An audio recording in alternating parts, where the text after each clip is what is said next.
शाह और नड्डा झारखंड में गली गली टॉर्च लेकर हेमंत सोरेन की कांट ढूंढते रह गए। चंपई मिले भी तो भरोसे के लायक नहीं, हेमंत के सामने उतरने की किसी में हिम्मत नहीं। आखिरकार बीजेपी ने फैसला कर ही लिया, हेमंत के सामने बिना चेहरे के लड़ेंगे चुनाव। यूं तो कहने के लिए झारखंड में बीजेपी के पास मुख्यमंत्रियों की फौज है, लेकिन उनमें से हेमंत सोरेन का मुकाबला कौन करेगा ये किसी को मालूम नहीं। तभी तो फैसला लिया गया कि झारखंड के विधानसभा चुनाव में बीजेपी मुख्यमंत्री पद का चेहरा घोषित नहीं करेगी। पार्टी मोदी के चेहरे और कमल निशान पर चुनाव लड़ेगी। उम्मीदवारों की पहली सूची नवरात्रि में जारी होगी। बीजेपी सामूहिक नेतृत्व में चुनाव लड़ेगी और प्रधानमंत्री मोदी की लोकप्रियता पर भरोसा करेगी। भाजपा ने कई राज्यों में बिना मुख्यमंत्री का चेहरा घोषित किए चुनाव लड़ा है और जीत हासिल की है। छत्तीसगढ़, मध्य प्रदेश और राजस्थान में पार्टी ने ऐसा ही किया था। हालांकि झारखंड में बाबूलाल मरांडी प्रदेश अध्यक्ष है, उनके नेतृत्व में ही पार्टी चुनाव मैदान में उतरेगी। इस संबंध में चुनाव प्रभारी शिवराज सिंह चौहान पहले ही कह चुके हैं कि बाबूलाल मरांडी के नेतृत्व में ही पार्टी चुनाव लड़ेगी, लेकिन इसका मतलब यह नहीं है कि वह मुख्यमंत्री पद के दावेदार हैं। पार्टी के पास आदिवासी नेताओं में बाबूलाल मरांडी के अलावा पूर्व मुख्यमंत्री अर्जुन मुंडा और हाल ही में भाजपा में शामिल हुए पूर्व मुख्यमंत्री चंपई सोरेन जैसे कई दिग्गज नेता हैं। इनमें एक प्रमुख नाम विधानसभा में नेता प्रतिपक्ष अमर बावरी का भी शामिल है। ऐसी स्थिति में पार्टी सीएम फेस घोषित करने से बच रही है।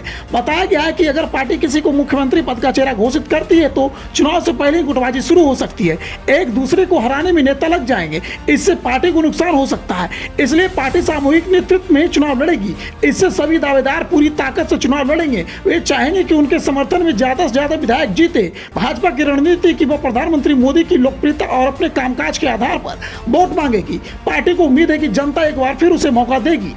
चुनाव प्रचार की शुरुआत प्रधानमंत्री नरेंद्र मोदी ने 15 सितंबर को जमशेदपुर से कर दी है।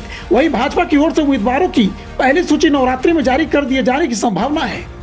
केंद्रीय मंत्री और झारखंड बीजेपी के चुनाव प्रभारी शिवराज सिंह चौहान ने शनिवार को बताया कि उम्मीदवारों के चयन की प्रक्रिया चल रही है। अक्टूबर के पहले हफ्ते में चुनाव समिति की बैठक होने की संभावना है, जिसमें उम्मीदवारों की पहली सूची पर मुहर लग जाएगी। उन्होंने यह भी कहा कि पार्टी इसी महीने अपना चुनावी घोषणा पत्र भी जारी करेगी। शिवराज सिंह ने कहा कि बीजेपी बहनों को आर्थिक सशक्तिकरण, युवाओं को रोजगार, गरीब उत्थान और किसानों के कल्याण के लिए प्रतिबद्ध है। राजनीतिक विशेषज्ञों का मानना है कि पार्टी में उम्मीदवारों के चयन और सहयोगी दलों के साथ सीट बंटवारे पर बातचीत चल रही है।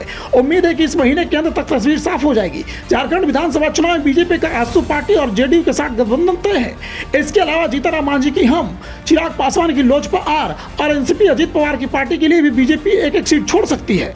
राजनीतिक जानकारों के अनुसार पहली सूची में उन सीटों पर उम्मीदवारों के नामों की घोषणा होगी जहां पिछली बार पार्टी हार गई थी। इनमें से ज्यादातर सीटें आदिवासियों के लिए आरक्षित है।